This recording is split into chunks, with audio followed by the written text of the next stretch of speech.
Nosso intervalo foi rapidinho para a gente voltar a falar do tema de hoje, que são as doenças reumáticas. E a nossa convidada é a reumatologista Rafaela Bicalho. Doutora, a gente encerrou o bloco anterior falando a respeito de atividade física, controle do estresse. Eu gostaria de saber qual que é a intensidade e a frequência dessa atividade no caso da fibromialgia.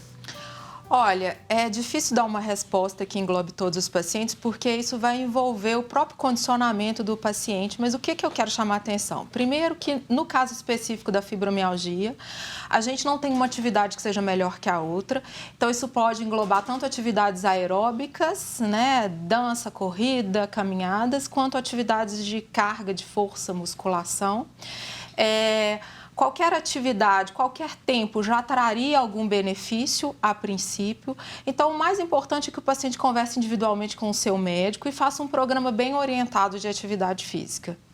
E gostaria de chamar a atenção também para que, de uma forma geral, raramente a gente contraindica atividade física em paciente reumático. Aí estou falando de todos os pacientes, né?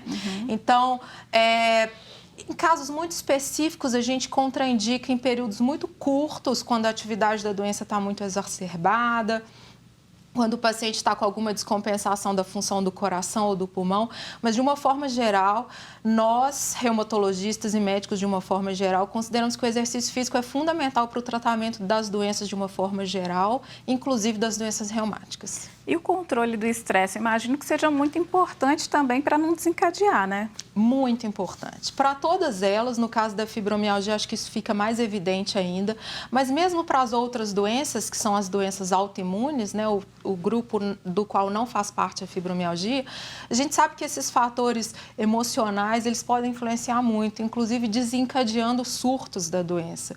Então, é muito importante que o paciente conheça a si próprio, tente controlar esses fatores e peça ajuda profissional, quando necessário, obviamente. É uma doença que, se eu não me falha a memória, você não me falou, mas é uma doença que acontece muito com as mulheres também, que é a osteoporose, né? É possível já fazer uma prevenção da osteoporose? Sim. Ótima pergunta. Sim, a osteoporose ela é mais frequente nas mulheres, especialmente nas mulheres após a menopausa, né? Pela perda daqueles hormônios que são importantes para a manutenção da densidade do osso. A gente sabe que a osteoporose tem uma grande influência genética, então parentes, né, de primeiro grau com osteoporose tornam aquele paciente mais susceptível, mas é sim possível prevenir. E aí entra o papel da alimentação. A gente sabe que o cálcio é uma fonte importante para a formação óssea e entra também o papel da atividade física, né, que é um importante fator para a manutenção da saúde óssea. Porque como que a atividade física auxilia nessa saúde óssea, só para a gente entender. Então, atividades físicas, principalmente aquelas que têm impacto, né? Então, exercícios com carga, eles estimulam a produção óssea, estimulam a manutenção da saúde do osso, né? Isso vale, inclusive, para crianças e adolescentes. Então, naquela fase que a gente diz que o paciente está formando o seu banco de ossos, né? A gente sabe que, de uma forma geral, nós atingimos o nosso pico de massa óssea, né? A nossa maior quantidade de osso em torno dos 25 anos.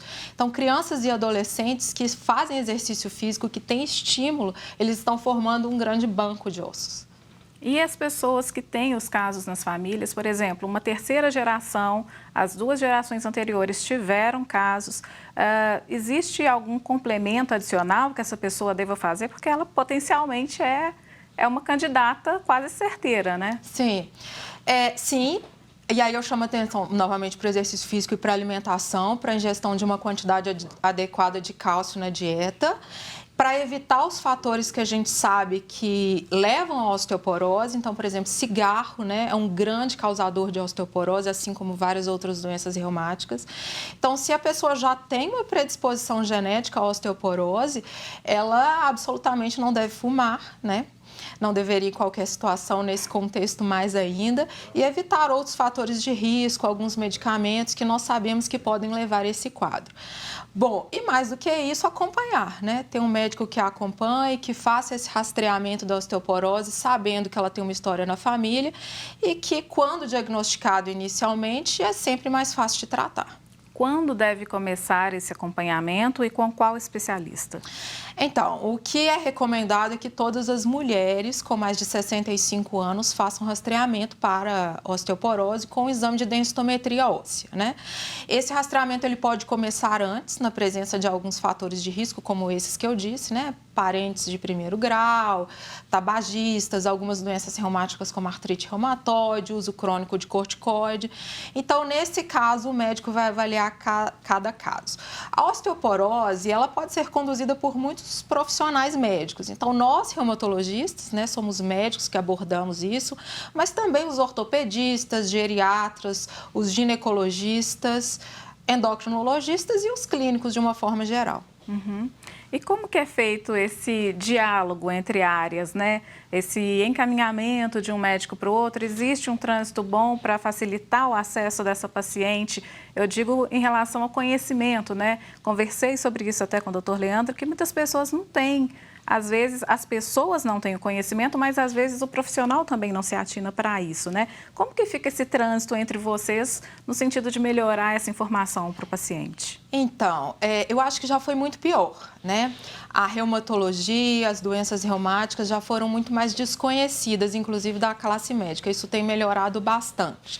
Então, de uma forma geral, hoje os médicos estão mais preparados para abordar isso, mas isso tem melhorado, né? A sociedade tem proposto esse diálogo de orientação aos não especialistas para reconhecer precocemente esses sinais e sintomas e encaminhar os pacientes que precisam da avaliação especializada. Uhum.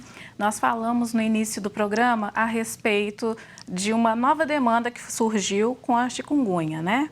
E aí agora, com o Covid-19, também parece que surgiu uma nova demanda, que é uma fadiga crônica. Como que é isso? Exato.